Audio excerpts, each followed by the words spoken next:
여러분 안녕하십니까? 여러분들 사회 공부 어떻게 잘하고 있나 매우 궁금합니다. 오늘은 그 경제 성장의 과정에서 나타난 문제점과 해결 노력을 알아보겠습니다. 13차시고요. 원래 교과서는 이게 13, 14차식이 합쳐져 있는데 너무 길어서 쌤이 13차시를 쪼갰습니다. 그 다음 차시 하나 더 만들겠습니다. 교과서는 118에서 121쪽까지입니다. 양이 자체가 좀 많습니다. 설명하기 많다는 얘기죠. 자, 그러면요. 오늘 주제는 경제 성장의 과정에서 나타난 문제점과 또 해결 노력을 알아봅시다. 경제 성장 과정의 문제점. 우리가 이제 어떤 발전이 있으면은 그만큼 문제도 생기겠죠. 뭐 경제 성장이 저번 시간까지는 뭐 휴대폰도 좋고 뭐 여러 가지 막 좋아졌지만 사실 그 반대편 면에서는 좀 이제 안 좋은 면도 있겠습니다. 그래서 우리 한번 그걸 한번 하나하나 알아보는 시간을 갖고자 합니다. 자, 경제적 불평등이라는 게 있어요. 이건 다음에 좀 이따가 또 다 자세히 알아볼 건데, 경제적 불평등이라는 것은 쉽게 말해서 돈 버는 사람은 많이 벌고 그와 반대로 못 버는 사람은 많이 못 버는 그런 구조가 됐습니다. 우리나라가. 그 다음 노사 갈등. 자, 노사 갈등은 쉽게 말해서 기업인과 그 다음에 거기서 일하고 있는 노동자 간의 그런 갈등이 있겠죠. 당연히 있겠죠. 그 다음 환경 오염. 여러분들 이제 경제가 발전하면서 공장도 많이 짓다 보니까 거기서 나오는 뭐 오폐수 같은 거, 또 대기질, 뭐 자동차가 많아짐으로 해서 공기가 안 좋아지고 뭐 여러 가지가 있겠죠. 그걸 한번 알아보도록 하겠습니다. 자, 그 다음 공업화가 됨으로 해서 농촌의 젊은 사람들이 도시로 이동했어요. 요거는 굉장히 뭐 안 좋다기보다는 옛날엔 대가족 제도였죠. 대가족 제도를 깬 것이 바로 이겁니다. 공업화, 산업화입니다. 쉽게 말해서 옛날에 뭐 할아버지, 할머니, 엄마, 아빠, 여러분들, 뭐 조카들까지 막 같이 많이 살았죠. 사촌들까지. 그 이유는 이제 농업 중심의 우리나라 사회에서 공업이 이제 발달함으로 해서 당연히 공장이 있는 곳으로 이사를 가게 됐죠. 이사를 가는데 농촌의 부모님들은 같이 갈 이유가 없었죠. 물론 이제 아이들 본다고 같이 가도 상관없는데 그러다 보니까 자연적으로 이 대가족 제도가 무너지게 됐어요. 그 이유는 바로 이 공업화가 됨으로써 그렇습니다. 뭐 여러 가지 이제 현상이 많이 벌어집니다. 우리 사회에 많은 변화가. 그다음에 참 이것도 선생님 어렸을 때 봤는데 그 한강 다리가 그때 폭발하기보다 탁 성수대교죠. 성수대교가 탁 내려앉았어요. 그래서 그 여학생들 많이 죽고 그때 버스 탔던 사람 많이 죽고 해가지고서 이렇게 그 다리가 내려갈 정도면은 그 공사를 그냥 막겠다 보시면 됩니다. 그만큼 그 돈을 벌려고 하다 보니까 그런 안전 같은 거를 조금 무시했던 것 같아요. 또 하나가 이제 건물도 있어요. 건물도 무너졌죠. 선생님 가끔 동영상에 나올 텐데 이게 상품 백화점이라는 어떤 건물이 와르르 무너져요. 그 이유가 이제 돈을 많이 벌려고 리모델을 너무 심하게 했죠. 뭐 기둥 같은 거가 있는데 여러분들 이런 거 알면 좋겠어요. 우리 학교가 이제 이렇게 있잖아요. 이렇게 있는데 학교 더 크다 생각할게요. 자, 이 학교가 있는데 잘못 그렸습니다. 너무 작습니다. 학교가. 여러분들 쌤이 직접 겪은 일인데 이런 학교가 있잖아요. 이렇게 그렇죠? 국회의사당 같은 학교가 있는데 이제 교실이 이제 이렇게 있잖아요. 뭐 이 교실과 이 교실이 이제 있는데 칸이 있다 생각하겠습니다. 그러니까 이 교실의 칸을 터 가지고서 1교실과 2교실을 이제 합치는 일이 있었어요. 근데 합치는데 공사업자가 오셔가지고서 안 된다고 했습니다. 이 합치면은 무너진다. 이 학교가. 왜냐니까 이 여기 가운데는 바로 이음매라. 이음매.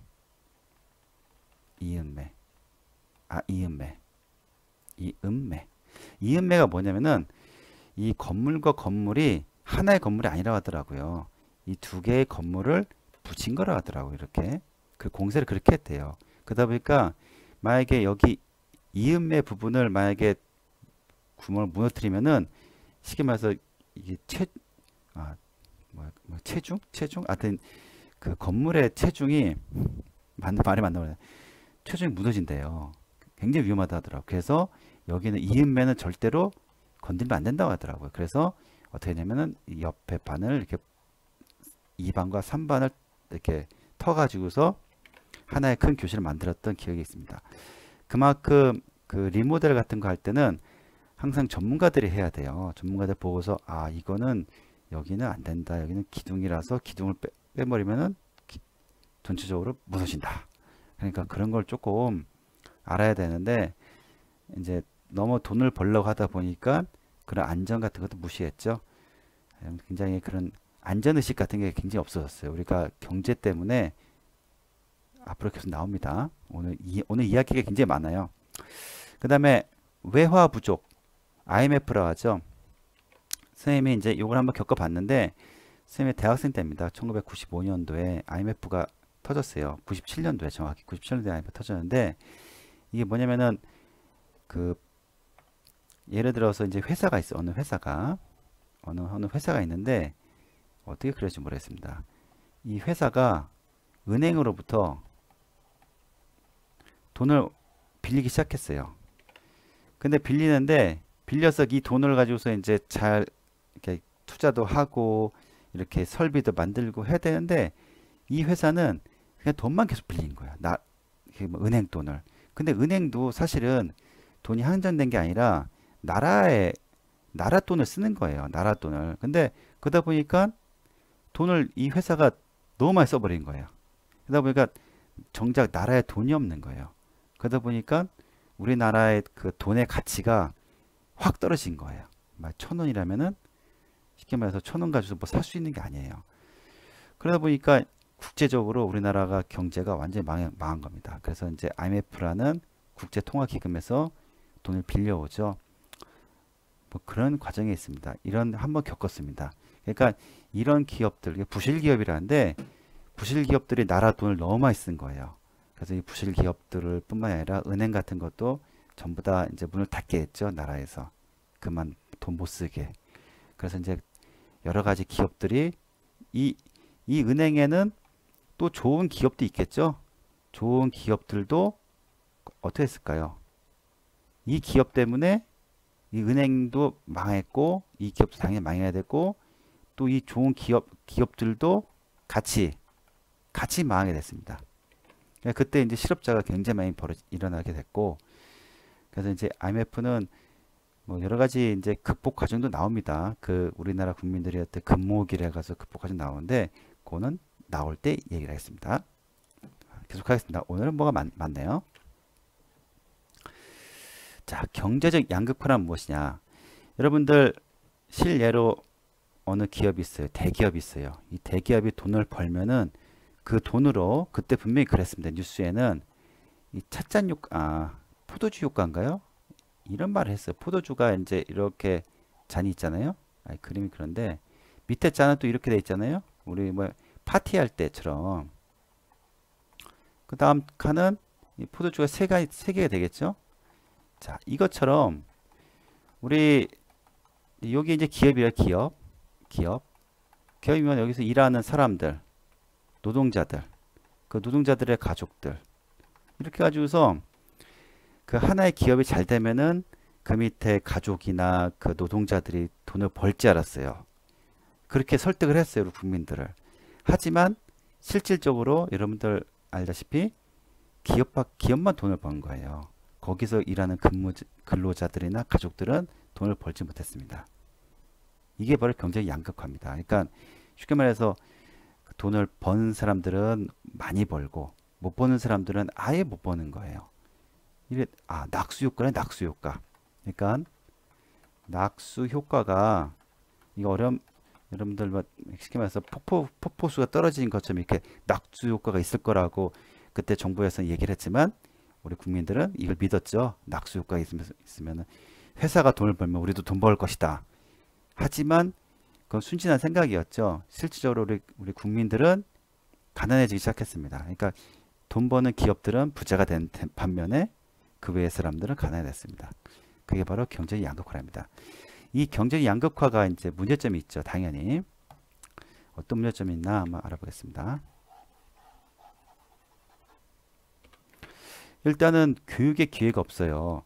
우리가 이제 돈이 많은 사람들은 뭐 과외나 뭐 좋은 학원, 뭐 좋은 문제집 같은 거 막 사가지고서 열심히 공부해가지고서 좋은 대학교도 가고 막 그러는데, 근데 가난하게 되면은 그런 과외나 뭐 그런 거 못 받죠. 여러분들이 이렇게 인터넷 강의 들으면은, 인터넷 수업 들으면은 그게 과외입니다. 고액 과외. 고액 과외라 생각하면 됩니다. 자, 그러면은 이걸 이제 문화 불평등이라는데, 어려운 말로. 그러니까 부자가 또 부자가 되는 거예요. 쉽게 말해서. 가난한 사람은 또 가난하게 되고. 문화 재생산 뭐 그런 말이 있습니다. 근데 그러다 보니까 교육의 기회가 없어지는 거예요. 가난한 사람들이 점점점. 그리고 또한 돈이 많은 사람들은, 아까 전 시간에 해외여행 얘기를 했죠. 우리나라 국민의 2천만 명이 해외여행 갔어요. 그 2018년인가 그렇습니다. 2천만 명. 그럼 나머지는 못 간다 이 말이에요. 못 가는 이유가 뭐 여러 가지 얘기했는데, 그만큼 인간다운 삶이 못하는 거예요. 그러니까 우리가 뭐 해외여행 예를 들어서 그랬지만 뭐 여러 가지 있겠죠. 여러분들 뭐 여러 가지 상황이 있습니다. 뭐 그만큼 인간다운 삶을 우리가 경제적 양극화에 의해서 누릴 수 없다 그 말입니다. 그래서 이제 정부에서 뭐 했냐? 정부에서 그렇게 낙수 효과라 해가면서 이렇게 국민들한테 이제 단순하게 이렇게 그랬죠. 정부에서 그랬으니까 아, 이게 안 되겠다. 낙수 효과가 아니었다 해가지고 그때서 부랴부랴 만든 제도가 국민 기초생활보장법이랍니다. 그래서 이제 생활이 어려운 사람들한테 월 얼마씩 이렇게 지원해주고, 또 임대주택법이 있어요. 임대주택법은 그러니까 어려운 사람들한테 집을 뭐 얼마 싼 이자, 싼 뭐 생활비로 월세로 이제 빌려주는 거, 또 생계비 지원, 또 양육비 지원. 양육비란 거는 이제 어린 아이들, 이제 아기들을 이제 키울 수 있게 양육비 지원. 그다음에 이게 되게 좋더라고요. 선생님도 우리 아이 했을 때 뭐 그건 아니지만 나라에서 얼마든지 보조를 해주더라고요. 기저귀 값 같은 거 하라고. 그다음에 학비 지원 같은 거, 이거 굉장히 좋죠. 뭐 대학교나 뭐 이렇게 고등학교 학비 지원 해주고요.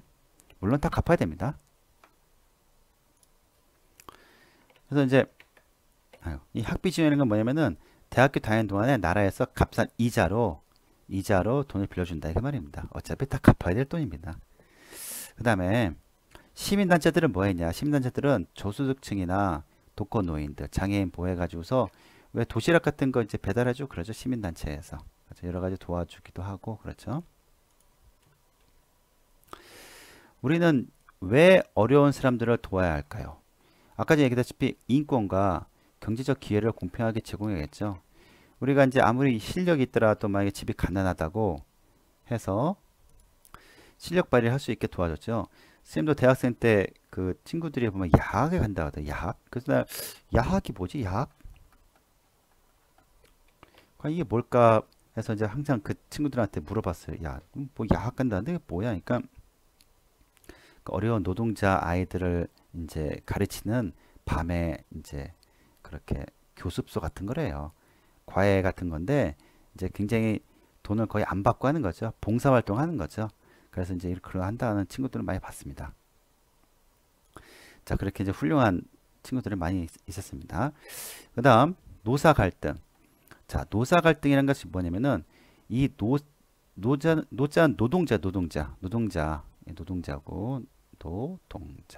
사는 회사죠. 자, 노동자와 회사가 갈등이 있는 겁니다. 네, 갈등이 없을 수가 없죠. 그 이유가 뭐냐면은 기업의 목적은 많은 돈을 버는 거예요. 최소한의 투자로 최대한의 이윤을 얻는 겁니다. 이윤이 돈이죠. 또 근로자 어떻습니까? 근로자는 이왕이면 적게 일하고 많이 벌고 싶어요. 또한 깨끗한 환경에서 일하고 싶고, 또 뭐 일주일에 뭐 며칠만 일하고 싶고, 너무 늦게까지 일하기 싫고, 그 다음에 이 근무 환경 때문에 선생님 할 얘기인데, 근데 선생님이 이제 군 생활 시절에 한 달 월급을 받았어요. 여러분들 한 달 월급 얼마 받을까요? 뭐 지금이야 뭐 몇십만 원 받는다 하는데 그때 14,000원, 14,000원. 한 달에 14,000원. 14,000원을 주더라고요. 이게 뭐냐면은 월급이랍니다. 지금은 뭐 한 몇십만 원 받는다고 하더라고요. 그래서 이제 이게 14,000원 같이 뭐하지? 뭐 그랬는데 뭐 PX 가서 빵하고 과자 사 먹었는데 하여튼 이걸 모아서 뭐 뭐였더라? 뭐 집에 가져간 친구도 있었습니다. 이 돈을 모아서. 자, 그다음 그만큼 근무 환경이 굉장히 중요하죠. 그다음에 임금이 뭐냐면은 이제 돈이죠, 돈. 그러니까 근로자들은 이왕이면 적게 일하고 많은 돈을 받기를 원해요. 그러다 보니까 이제 기업하고 완전 반대 의미죠. 기업은 많이 일 시키고 적게 돈 주고 싶고 근로자는 적게 일하고 많이 받고 싶고 완전 상반됐죠. 그만큼 이제 갈등이 있게 됩니다. 자, 만약에 이제 갈등이 있어요. 자, 갈등이 생기면은 노사 갈등 생기면은 결과가 어떠냐면은 어떤 제품과 그 회사 제품과 서비스를 받기가 힘들겠죠. 힘들고 기업은 기업은 이윤이 줄고 근로자는 이제 만약에 막 열심히 데모했어. 데모하니까 답 나오지 마. 정리해고 당하고. 그러니까 일자리를 잃죠. 자, 그런 결과 안타깝습니다. 자, 노사 갈등의 결과 이렇습니다. 그래서 노사 갈등이 생기면은 이제 정부에서 뭐 하냐? 정부에서 이걸 빨리 막아야죠. 어떻게 막냐면은 일단 감시를 해요. 감시를 하는데 잘 지켜봅니다. 기업이 근로자의 인권을 보호하고 있는가? 옛날에 이러지 않았어요. 옛날에는 막 사람들 밤에도 일 시키고 낮에도 일 시키고 막 해가지고서 막 엄청 일을 시켰어요. 그만큼 정부에서 이제 이렇게 못하게 너무 무리하게 일 시키지 않게 굉장히 중요하죠. 또 기업한테는 그렇다고 해서 기업을 또 적용은 아니에요. 기업에게는 여러 일자리를 만들 수 있도록 도와줘야겠죠. 뭐 정보도 제공도 해야 되고 뭐 우리 국가 지책 이런데 이런 일 한번 해볼래? 뭐 그런 식으로 해가지고서 그 다음 민주적인 대화가 가능하도록 도와준다. 만약에 두 친구가 서로 싸웠으면은 예를 들어서 막 싸웠으면 선생님이 이제 불러서 얘기를 하죠. 너 한번 얘기해봐라. 너 한번 얘기해봐라. 그래서 이제 둘이는 벌써 감정이 나가지고서 말이 안 나와요. 서로 싸움이 나면은 마찬가지겠죠. 기업과 노동자끼리 서로 싸웠는데 좋은 말 나오겠습니까? 좋은 말도 안 나올 뿐만 아니라 좋은 해결책도 안 나오죠. 그래서 이제 어떻게 하냐. 나라에서 노사정위원회라고 했어요. 노동자와 회사와 정부의 위원회 해가지고서 이 세 대표들을 모아서 정부에서 이제 중재안을 얘기하죠. 임금을 얼마 정도 올려달라. 그리고 너무 노동자들은 너무 많은 욕을 하지 말아달라. 그리고 뭐 회사도 마찬가지. 회사한테도 노동자 의견을 좀 들어라. 너무 이렇게 회사 생각하지 말고.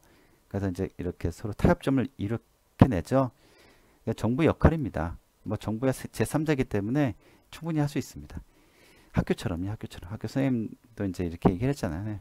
이렇게 양보해라. 이렇게. 자, 그 다음. 경제성장 과정에서 나타난 문제점이죠. 지금 너무 기업 쪽에 너무 하다 보니까 공장 매연 또 자동차 배기가스가 미세먼지 유발하죠. 하지만 미세먼지는 우리나라 기업이 만든 건 아닙니다. 중국이 만들어서 중국에서부터 미세먼지 날라오죠. 중국이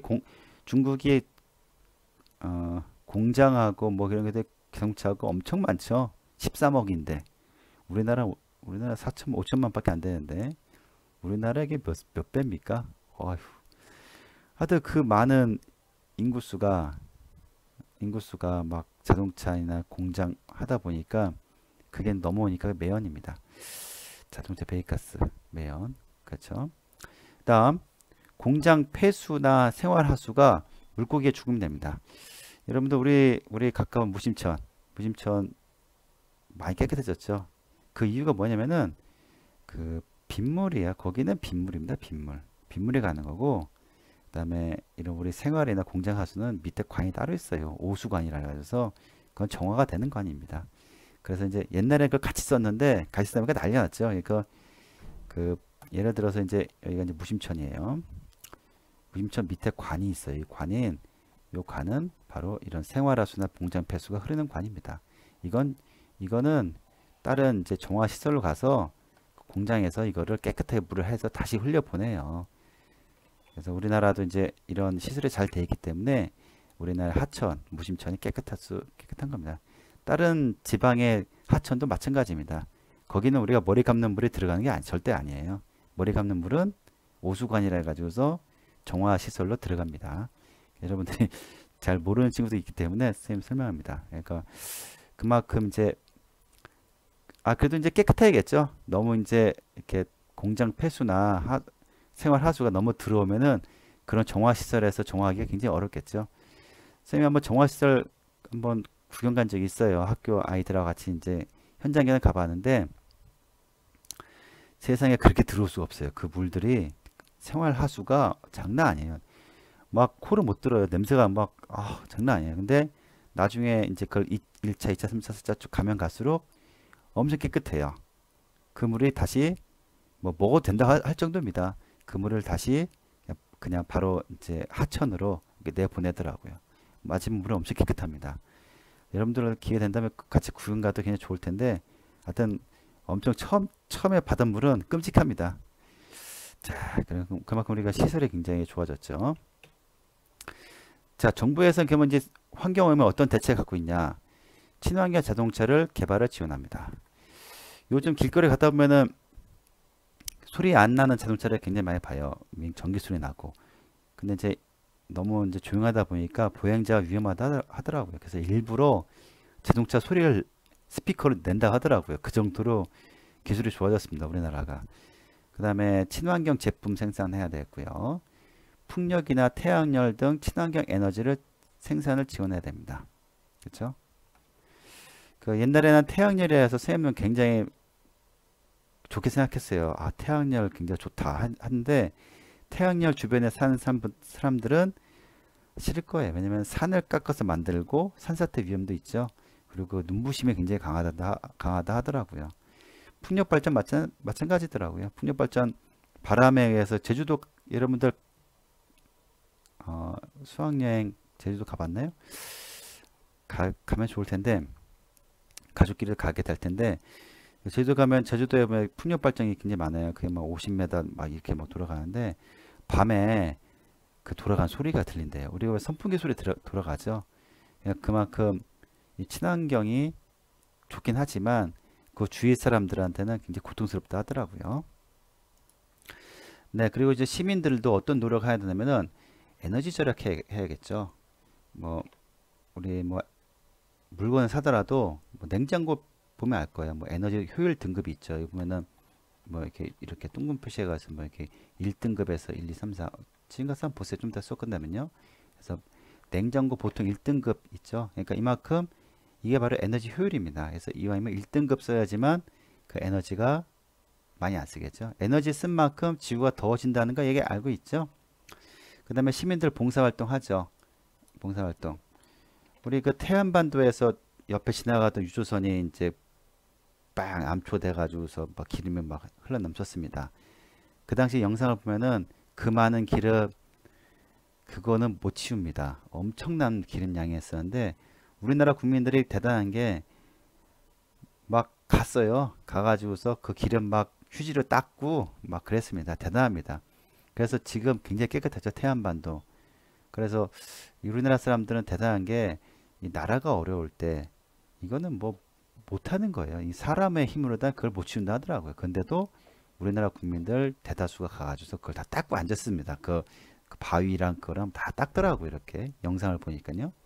선생님도 갔으면 좀 좋았을 텐데 왜 안 갔나 모르겠네요. 하여튼 그만큼 우리나라 시민들의 힘은 대단하다 생각합니다. 자, 여러분들 교과서 가겠습니다. 네, 교과서 118쪽부터 가겠습니다. 경제성장 과정에서 나타난 문제점과 해결 노력을 알아봅시다 했는데요. 이 선이 자꾸 보이니까 신경 쓰이네요. 자, 보면은 청년들이 도시로 많이 떠나서 농촌에는 일할 사람이 없어. 이거 농촌은 안타깝지만 어쩔 수 없는 현상입니다. 그래서 현상입니다. 이게 아까 얘기했죠.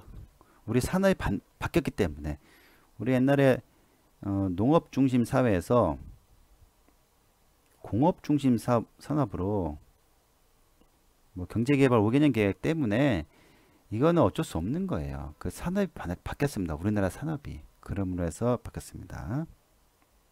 노동력이 많이 부족해졌죠. 그만큼 도시에서 사람 청년들이 공업 공장으로 많이 가다 보니까 마음은 아프지만 우리나라 경제 발전을 위해서 어쩔 수 없는 선택이었습니다.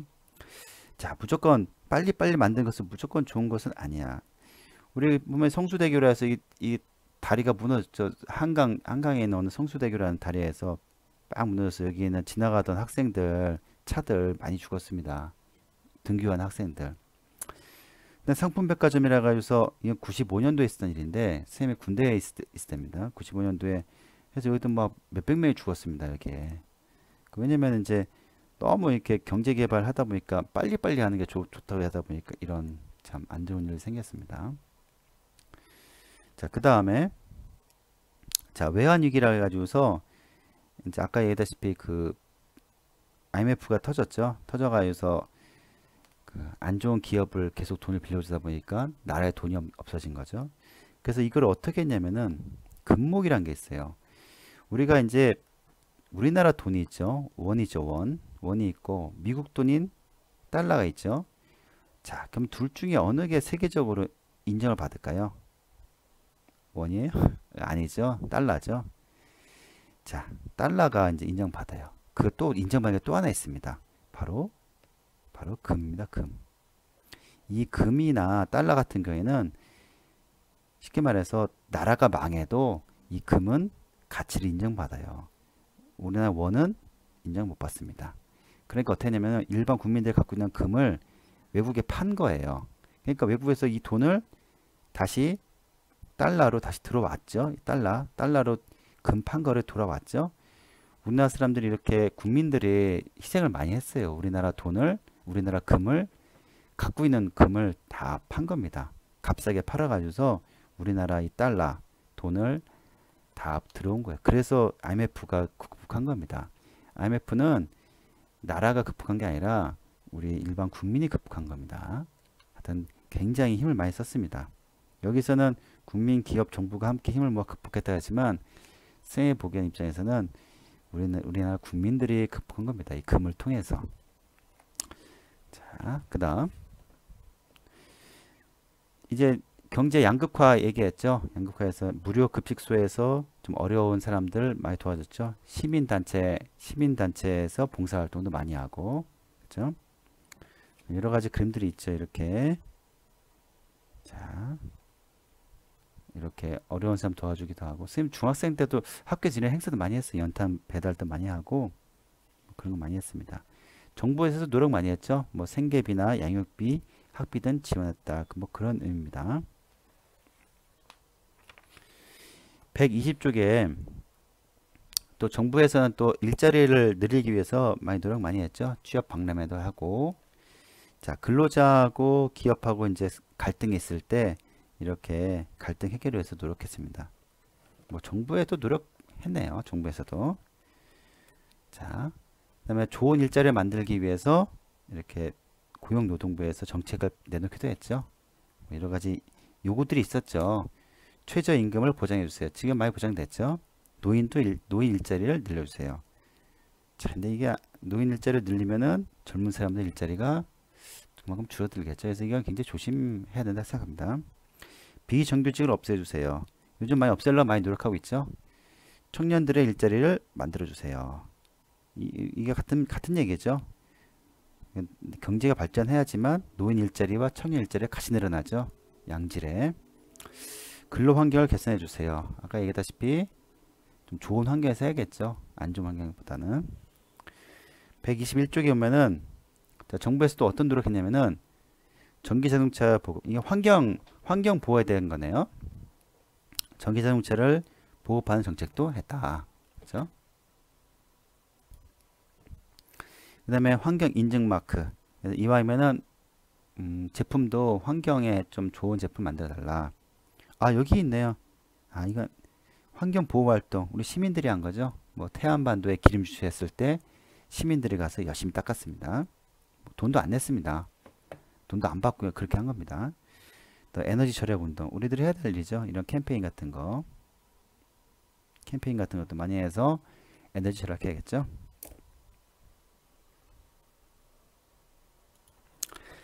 네, 오늘 조금 설명이 좀 길었습니다. 이 길 수밖에 없는 이유가 이 단원 자체가 이 차시 자체가 굉장히 깁니다. 자, 두 차시 분량을 지금 한 차시로 좀 쪼갰고 그 다음 한 차시 더 만들 예정입니다. 그래서 여러분들의 그 경제성장 과정에서 여러 가지 문제점이 많이 나왔는데 이거에 대해서 좀 더 자세히 알아봤으면 좋겠지만 오늘 여기까지만. 너무 많은 거 하면 여러분들 이렇게 복잡하니까. 그러니까 여러 문제점 많이 있었죠. 뭐 농촌 일자리가 없어지기도 하고 그 다음에 없어진 건 아니죠. 도시 다 이동해야겠죠. 그 다음에 또 빨리빨리 문화 때문에 막 건물도 무너지고 막 다리도 무너지고 또 이때 아마 그 배 사건도 큰 배 사건도 이때 생긴 문화 때문에 그렇습니다. 그냥 뭐 돈만 벌면 그만이지. 근로자들이 거기 일하는 근로자들의 마인드가 사람을 위하는 그 인권 마인드가 아니라 아니 뭐 돈만 벌면 그만인데 뭐 내가 뭐 그 학생들 못 들어 구해 그런 마음이 생긴 거예요. 이때. 그러니까 이때부터 너무 돈만 쫓은 거죠. 우리나라 모든 대다수의 국민들이. 그러다 보니까 그때 일했던 근로자들 이 영상을 보면 선생님한테 뭐라 할지 모르겠지만 그때 그렇게 인터뷰 하더라고요.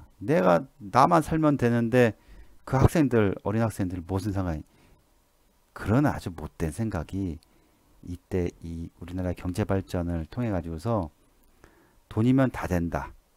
그런 생각이 바로 이때부터 생긴 겁니다. 그리고 IMF 또 문제. 하여튼 우리가 경제 성장이 이제 돈을 많이 벌면서 나라가 부강해졌지만 우리의 그 마인드, 우리의 일반 국민들의 그 마음은 그걸 쫓아가지 못한 거예요. 그 이유가 뭐냐면은 그 선진국들은 보통 우리나라 같이 자자게 되는데 200년 걸려요. 200년. 근데 우리는 200년이 안 걸렸죠. 62년부터 경제 개발했으니까 한 70년, 70년, 50년 정도밖에 안 걸렸습니다. 그러니까 4분의 1 기간 동안에 그 경제 성장을 하다 보니까 아직은 그 마인드가 선진국 마인드가 아닙니다. 지금 많이 좋아졌지만 그 얘가 바로 그런 큰 배 사건 있을 때 대처하는 거 봤을 때 그렇지 않았나 선생님 생각입니다. 하여튼 여러분들 열심히 공부해주고 여러분들도 부강하게 잘도 살아야 되고 그 마음도 그렇게 그만큼 선진국 그런 마음으로 여러분들은 이제 성장할 수 있었으면 하는 마음에 쌤이 이 영상을 열심히 만들고 있습니다. 여러분들 건강하고 그런 마음을 좀 많이 키워주세요. 알았죠? 감사합니다.